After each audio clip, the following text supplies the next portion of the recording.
Tu veux progresser en course à pied sans te blesser? Alors, ne fais surtout pas ces erreurs. Dans cette vidéo, je vais te donner 9 conseils clés pour construire un plan d'entraînement efficace, adapté à ton niveau et à tes objectifs.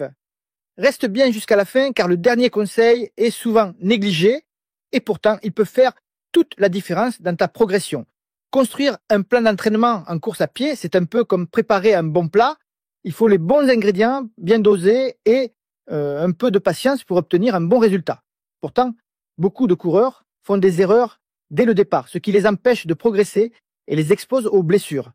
Aujourd'hui, on va voir comment structurer ton entraînement intelligemment en 9 étapes simples et efficaces. Premier, définir ton objectif principal et tes objectifs secondaires. La première chose à faire, c'est de savoir pourquoi tu cours. Sans objectif clair, difficile de structurer ton entraînement. Est-ce que tu veux améliorer ton chrono sur 10 km, finir un marathon sans souffrir ou préparer ton premier trail? Il est recommandé d'avoir 1 à 2 objectifs majeurs par an, surtout sur les longues distances. Les objectifs secondaires, eux, servent de repère pour tester ton alimentation, ton matériel et ta forme physique avant le grand jour. 2. Identifier les qualités nécessaires pour atteindre ton objectif. Un ultra-trail en montagne ne demande pas les mêmes qualités qu'un 10 km rapide. La préparation d'un marathon vallonné sera différente d'un parcours plat. Si tu prépares un trail avec du dénivelé, tu dois bosser ta capacité à monter efficacement et à descendre sans exploser tes quadriceps. À l'inverse, si tu vises un semi sur route, l'endurance et la vitesse seront tes priorités. Troisième, analyser tes forces et faiblesses. Se connaître est essentiel pour progresser.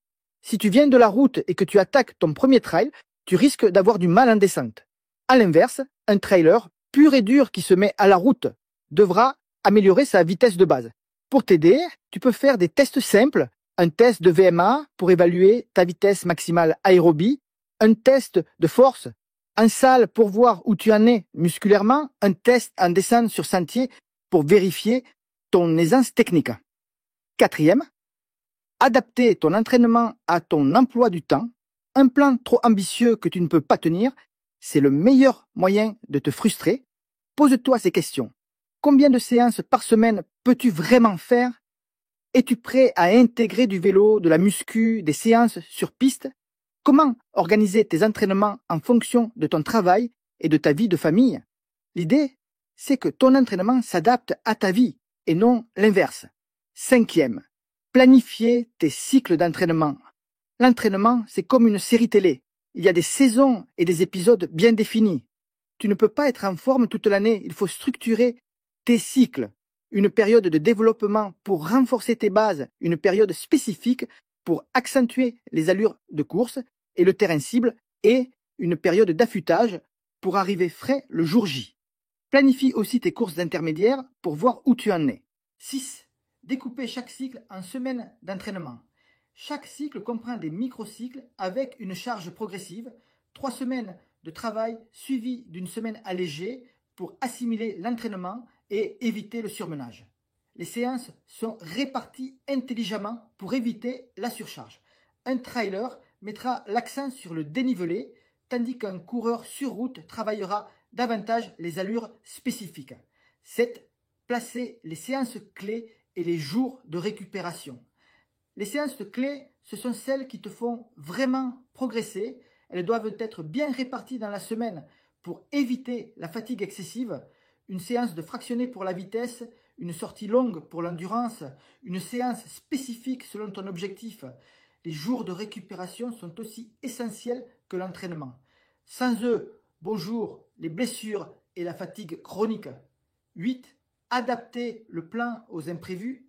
Tu as raté une séance? Tu es malade une semaine? Pas de panique.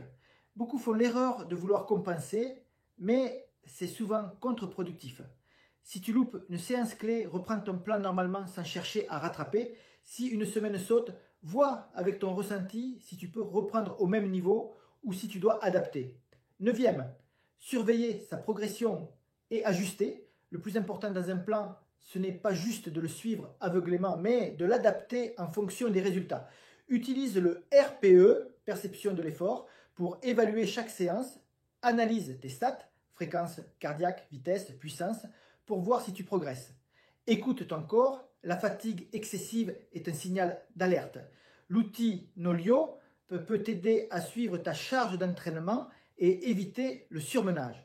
Créer un plan d'entraînement efficace demande méthode et adaptabilité. Mais une fois en place, il te permettra d'atteindre tes objectifs sans te cramer. Si tu veux aller plus loin, j'ai un guide qui pourrait t'intéresser. Les 10 erreurs à éviter en course à pied pour progresser plus vite. Si cette vidéo t'a aidé, pense à t'abonner pour ne rien manquer, liker pour me donner un coup de boost et me dire en commentaire ton prochain objectif en course à pied.